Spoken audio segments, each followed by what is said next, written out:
soo dhawaada cashirkeeni afar tobanaad MS Excel cashirkan waxaan ku baranaynaa average average wuxuu ka kooban yahay saddex qaybood average if iyo average ifs saddexda waa arki doonaa insha Allah example oo average aan ku hormaraynaa halkaa waxaan ugu diyaarsan magacyo teachers macallimiinta magacyadooda halkaan waxaan ugu diyaarsan inta grade uu ka kooban yahay halka markaa macallimiintan ay dhigaan grade 1 grade 2 grade 3 ilaa grade 4 so waxaan rabnaa inaan ogaano average of students oo markaasi oo macallin kasta uu hayo ama grade kasta dhigtaan waxaa sameynaysaa kaliya equal aad leedahay then waxaad dooranaysaa waxaa qoraysaa average aad qoraysaa average markuu kuu soo qabto laba mar kale klik leedahay ama tab ayaad dooranaysaa then intaan aad dooranaysaa hal mar kadib enter aad leedahay intaas markaa heshid halkaa markaa imaatid calaamadda saa isku bedeshid laba mar kale klik siin kartaa left click ama waa soo jiidi kartaa haddii laba mar kale heli aan siiyo waa kaa waa heli karaa ama waxaan samayn karaa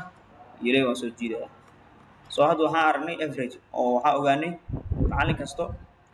inta arday uu hayo ama grade kasto inta arday markaas average-ka sidaas ayuu u fudud yahay okay waxaan isla arkaynaa tusaale oo average if marka waxaan soo qaadnay halkan waxaan ugu diyaarsan macallimiinta halkan waxaan ugu diyaarsan gradeska so like grade 1 wuxuu tartan galay saddex mar uu ka soo qayb galay saddexdana wuxuu kala keensaday 73 69 75 grade 3 laba mar grade 4 na hal mar bas ka soo qayb galay soo haddaad rabtid inaad ogaatid average-ka qaabkee loo sameeyaa waxaan isticmaali doonaa average if equal aad leedahay kadib waxaa qoraysaa average if soo qabso laba mar kale kelisi ama tab dooro then waxaad dooran doontaa all grades aad dooranaysaa comma leedahay kadib grade-ka aad raadinaysa dooranaysa oo criteria ah waxaan rabaa grade 1 kadib comma leedahay then waxaad ka dooranaysaa dhammaan pointida dooranaysa kadib enter leedahay soo hadda waxaan haysanaa average-ka oo markaas grade 1 guud ahaan inta uu helay 72.3 ay noqoto okay hadda waxaan raadin karnaa grade 3 sameynaa equal waxaa leedahay average if then haddana sida camal ama sameynaa kulli grade dhammaantood dooro dhammaantood markaad dooratid then comma ayaad leedahay kadib waxaad dooranaysaa grade aan raadinayna waa 3 kadib comma leedahay kadib dhammaantood dooro then enter dheh waa kaa 62 ayuu helaa asagana okay grade 4 ana taa fiiri kartaa asagana equal aad leedahay then average if then waxaad dooranaysaa all grade-ka dhan comma leedahay kadib midka aad raadinaysid waxaa waaye waa grade 4 dooranaysaa comma ayaad leedahay then dhammaan waxaa point dooranaysaa kadib enter aad leedahay okay sidaas marka grade average if-na ay u shaqaysaa hadda waxaan aragnay tusaalaha average iyo tusaalaha average if okay markaan waxaan isla arkaynaa tusaalihii saddexaad average ifs halkan waxaan ku diyaarsan macallimiinta iyo gradada iyo pointiga ay keeneen laakiin waxaan kusoo ziyaadinay term oo ah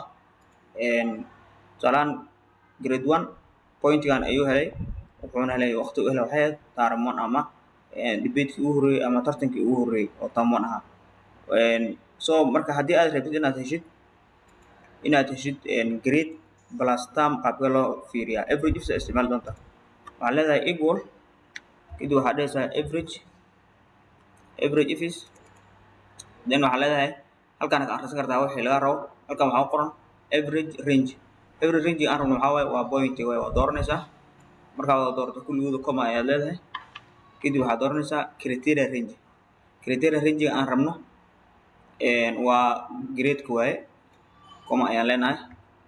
then wuxuu ku weydiiyey criteria 1 wuxuu noqonaa grade-ka noqonaa comma dheh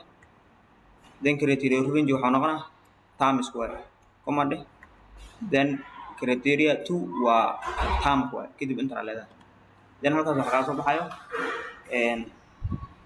grade 1 term 1 inta point markaas uu helay qaabkaasaa loo xisaabiyaa haddii aad rabto inaad heshid marka grade 3 iyo grade 2 sidoo kale waa xisaabin kartaa